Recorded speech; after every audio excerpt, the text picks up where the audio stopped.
Usapang Hinebra naman tayo. Maverick Ahanmisi nagre-request na pala ng trade at gustong mapunta sa MVP team. Matapos kasing matalo ng Barangay Hinebra nung nakaraang finals ay parang napagbuntunan ng sisi si Maverick dahil sa nagawa nitong crucial turnover, dahilan para makahabol ang TNT. Hindi na ito bago kay Maverick dahil dati pa man ay may ganitong issue na sa kanya, lalo na kapag talo ang Hinebra, at yung matagal ng usap-usapan na iti-trade na ito, dahil hindi nga daw siya fit sa sistema ni Coach Tim, at ang matindi ay minalas daw ang Hinebra magmula nang mapunta si Maverick sa kanila, dahilan kung bakit hindi na nag-champion ang Gins. Masakit ito para kay Maverick Ahanmisi, dahil lahat naman tayo nagkakamali, ang crucial turnover niya, siguro dala ng mixed emotion, andyan na ang fatigue, eagerness na makascore, kaso lang nawala sa focus kaya ayon nagresulta sa turnover. Sa mga isyong naglabasan, baka ang mga ito ang dahilan kung bakit mukhang hindi na siya masaya sa team niya, kaya siguro gusto na nitong umalis sa poder ng Hinebra.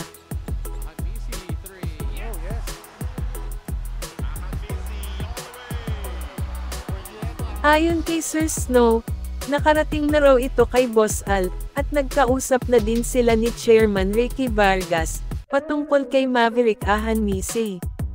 Kung may usapang naganap, malaki ang posibilidad na mapagbigyan si Maverick sa kanyang hiling na trade.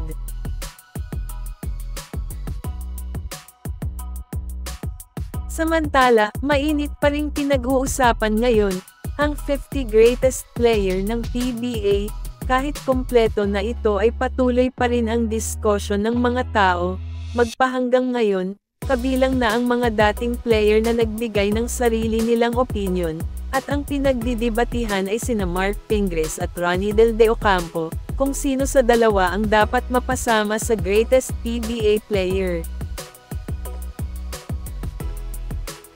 Sa usaping ito, dito naging controversial ang pasabog ni Joseph Yo, ang sabi niya, na kung siya lang daw ang masusunod, dapat mauna pa si RDO kaysa kay Mark Pingres sa 50 greatest player, dahil si Mark daw ay never nag-average ng double digit sa buong buhay niya, at sa sinabi niyang ito, ay dito na lumabas at nag-react si Pink, sa interview niya kay Sir Snow, sinabi niyang lahat daw ng tao ay may kanya-kanyang opinion, at kung yun ang pananaw ni Joseph Yo, sa kanya na daw yun, basta't para sa kanya lahat daw ng award na nakuha niya, ay kanyang pinaghirapan. At hindi lang daw score ang mahalaga sa laban, dahil kung tutuusin, may pagkakataon na kaya naman daw niyang umiscore. Dagdag pa niya, na ang lahat ay nakadepende pa rin sa kung ano ang naibigay mong impact at naambag mo sa team. Tungkol naman kay Ronnie Del De Ocampo, sinabi naman ni Pink, na deserve niyang mapasama bilang isa sa mga magagaling na player ng PBA.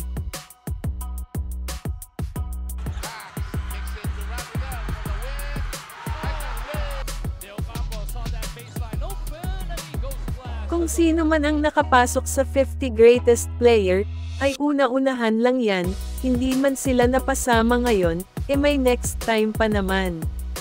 Pareho naman silang deserving dahil may magandang nagawa sila, sa team nila.